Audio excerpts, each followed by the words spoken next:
The consistent topic for debate for philosophers all over the world is the sense of sin and merit, what we call as papa and punya. So since time immemorial, almost all the religions of the world, they have their own notions of papa and punya. There are different types of analysis of what is papa and what is punya.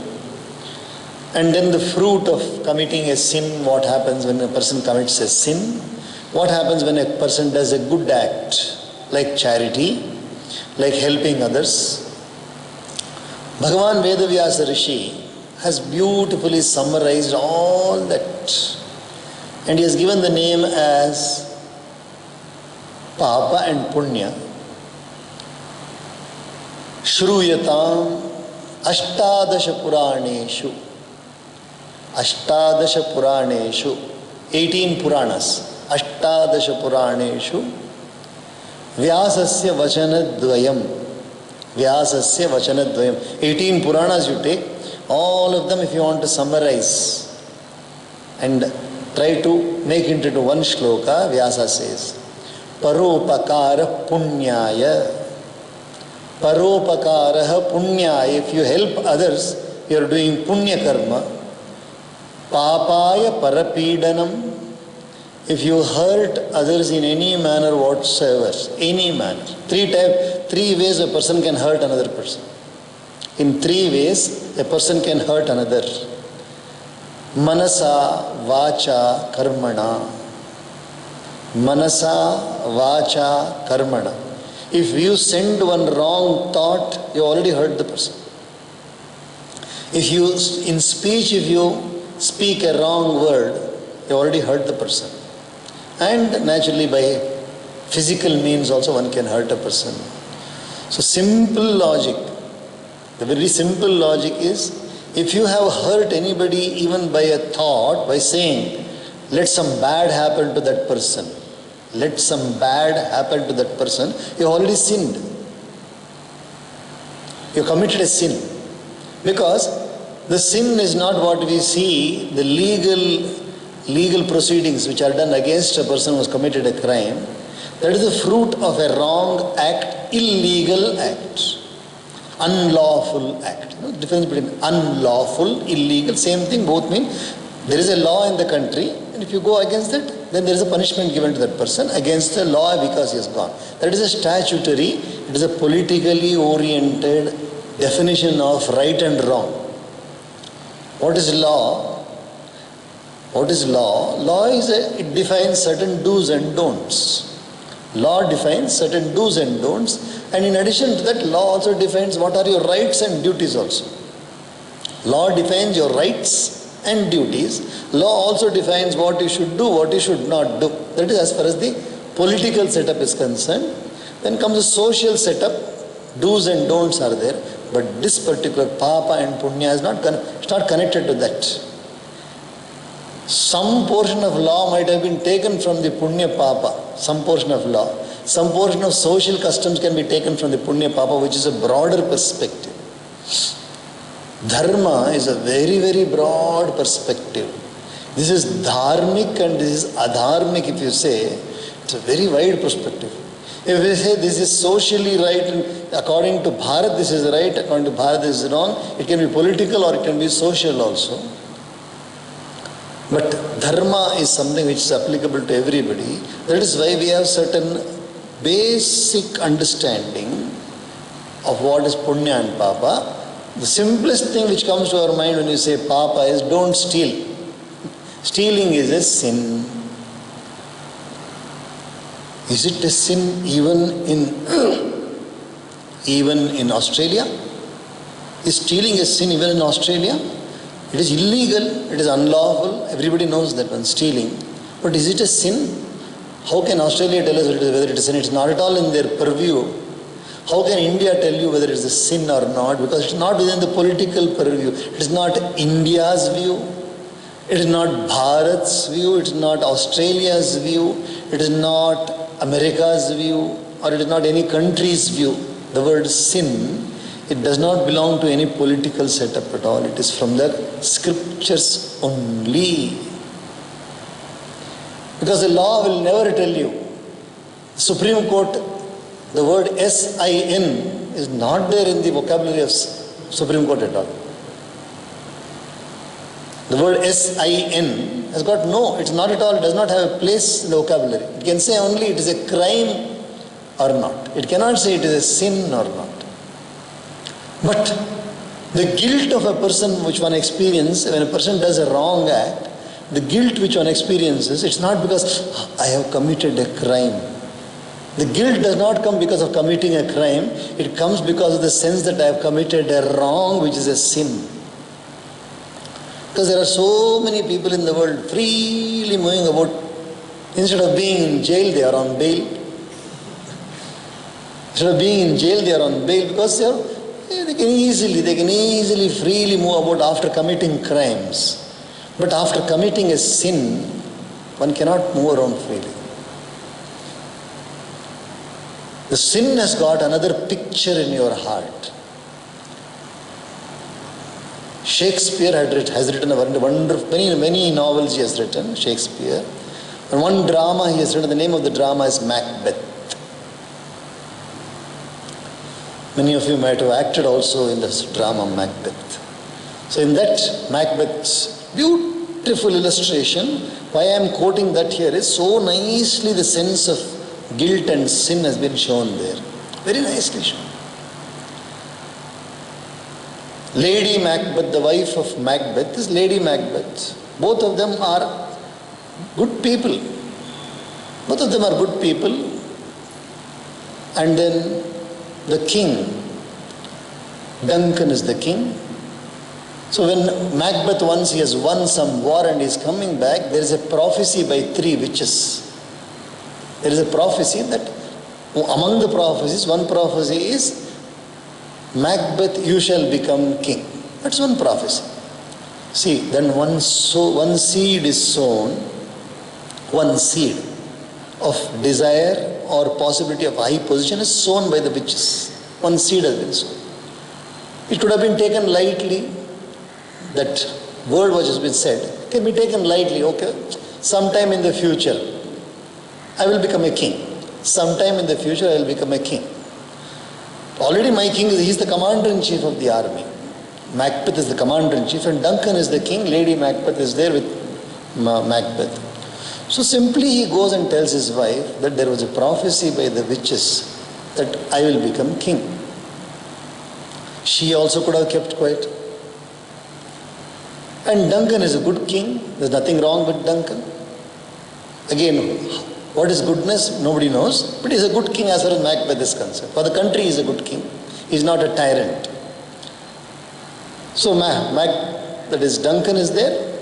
Then slowly, see how nicely the seed start germinating in a wrong way. The desire is arising now.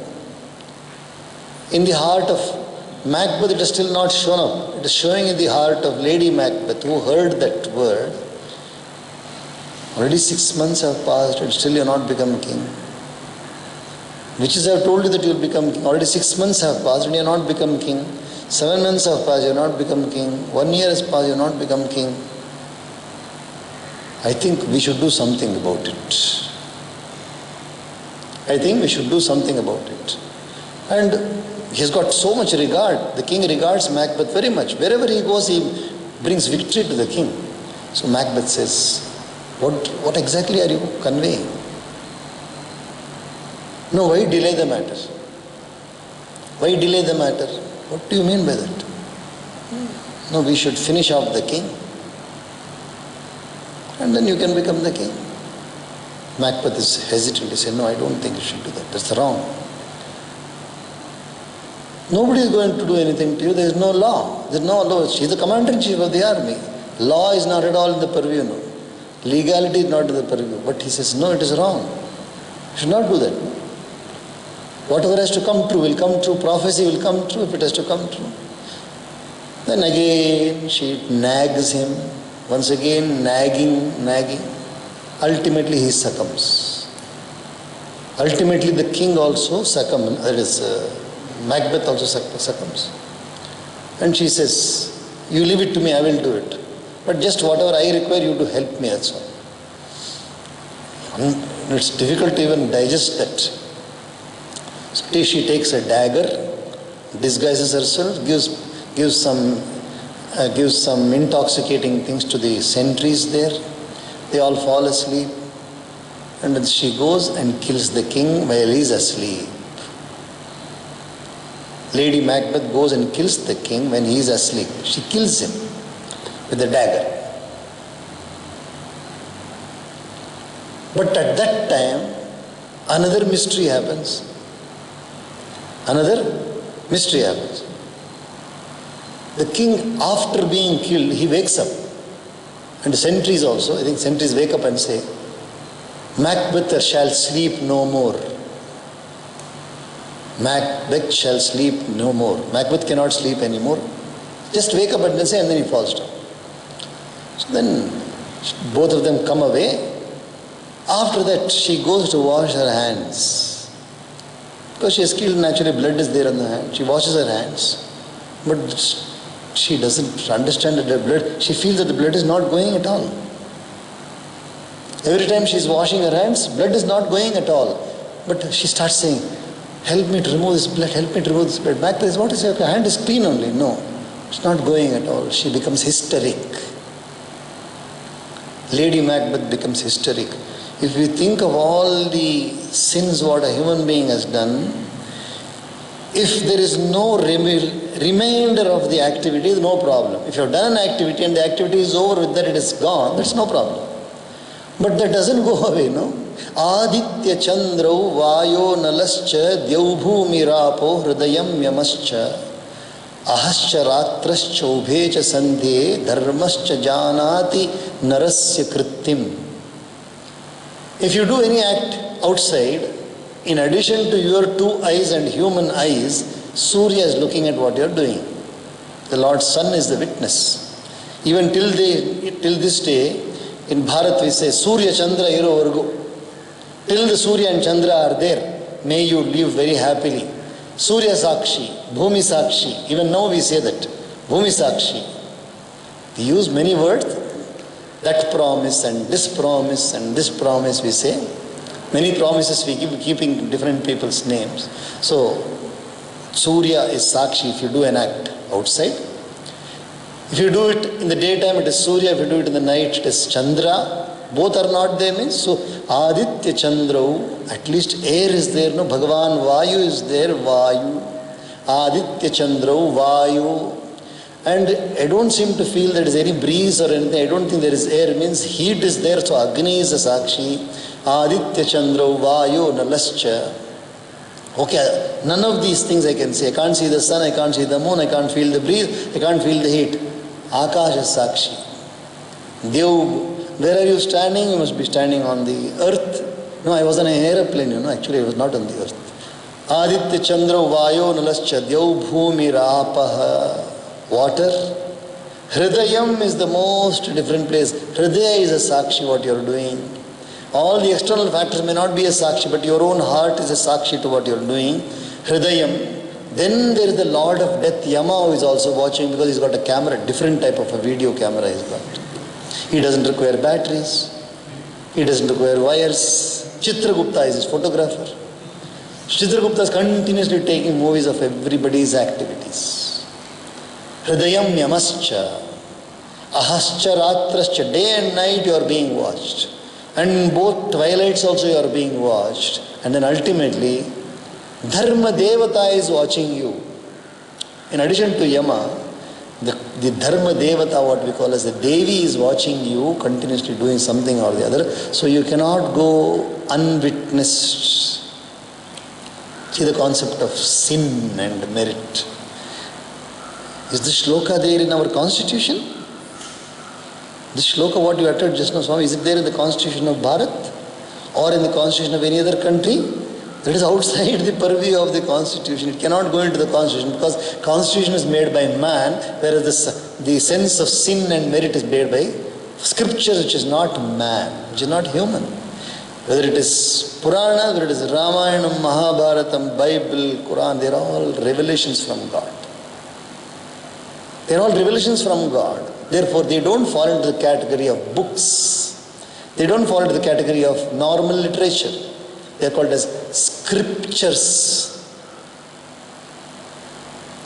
They are called as scriptures. That is the highest position the books have been given. That is why Ravana is not now, he has not committed a crime, he has committed a sin. He has committed a sin. Therefore, Hanuman has gone there to find out the whereabouts of Ravana. That is why a person who has committed a sin, his looks also will be different only. A person who has committed a crime may, because now he has committed a crime, he is roaming about, he can happily roam about. But a person who has committed a sin, it will be piercing inside. He may not reveal it. Hiranyakashipu used to meditate upon Narayana.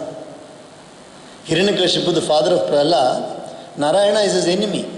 But continuously, because Prahlad is always saying Narayan, Narayan, Narayan, Narayan. What is the sin he committed? Can you imagine the sin he committed is disturbing so many people, rishis who are doing homas. And the subtlest sin he has committed is said, I am God. Don't say Om Namo Narayanaya. Say Hiranyakashyapaya Namaha. Hiranyakashipu Kashipave Namaha. Hiranyakashipave. Say my name. There are people who say this, no? I am God. But if that is in a different sense, Aham Brahmasmi, it is totally different. I am God is different, Aham Brahmasmi is different. That is a totally different understanding which can be understood when you deeply read the scriptures. But this sense of Ahankara, I am the Lord, I am the Malik. When a person starts getting this one, immediately you have somebody else from the celestial persons who will be looking at you. Acha, you are the Lord? If you are the Lord, and you have to face the income tax rates. If you are the Lord, you have to face them. If you are not the Lord, no problem. You are the Lord means you have to face them. So this is the way Paramatma works. So let us now see what Hanuman is doing. Hanuman has seen Ravana pervading, as it were. We have to chant these Sanskrit verses.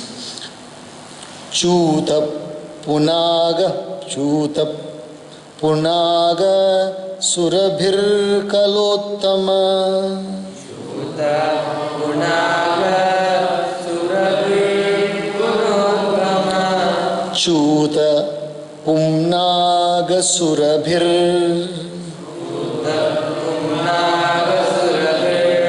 Bakulottama Sanyutaha.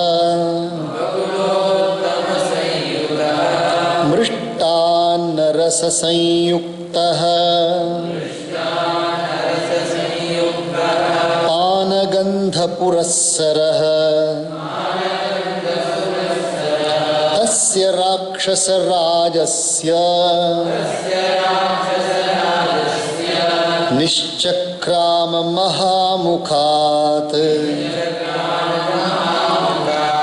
Shayanasya Vinishvasaha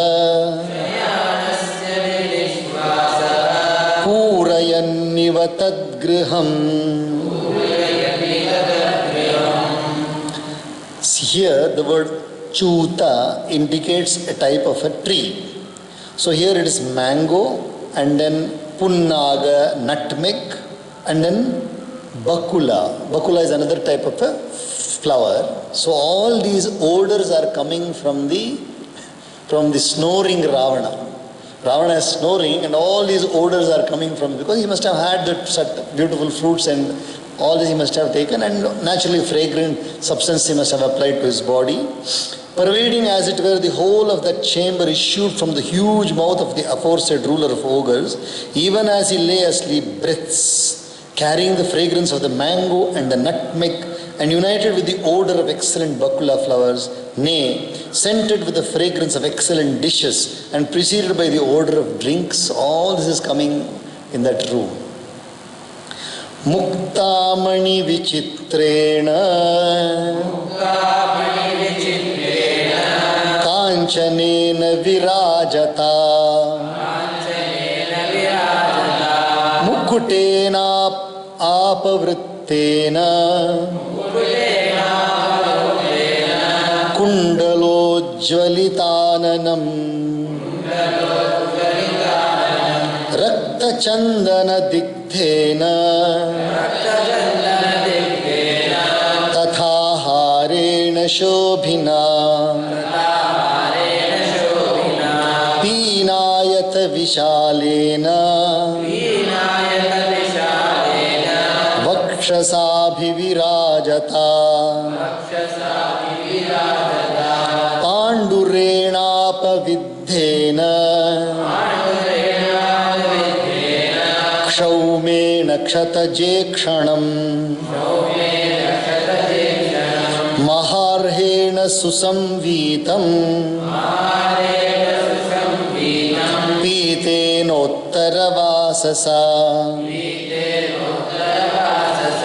माशराशिप्रतीकाशम् निःश्वसन्तं भुजङ्गवत् गांगे महति तोयान्ते प्रसुप्तमिव कुञ्जरम् चतुर्भिः काञ्चनैर्दीपैः दीप्यमानं चतुर्दिशम् प्रकाशीकृतसर्वाङ्गम् मेघं विद्युत्कणैरिव पादमूलगताश्चापि ददर्श सुमहात्मनः पत्नी सप्रियभार्यस्य तस्य रक्षः पतेर्गृहे शशिप्रकाशवदना वरकुण्डलभूषणा अम्लानमाल्याभरणा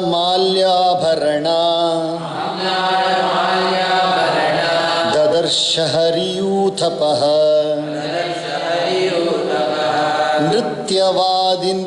नृत्यवादित्रकुशला राक्षसेन्द्र भुजाङ्कगा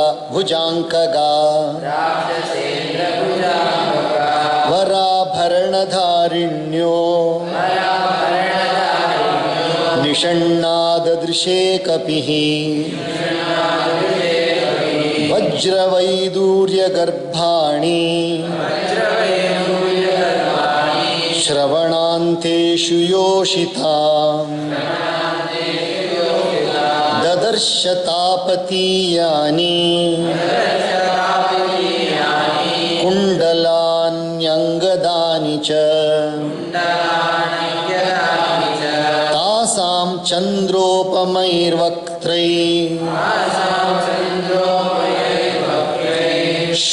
शुभैर्ललितकुण्डलैः विरराजविमानं तद्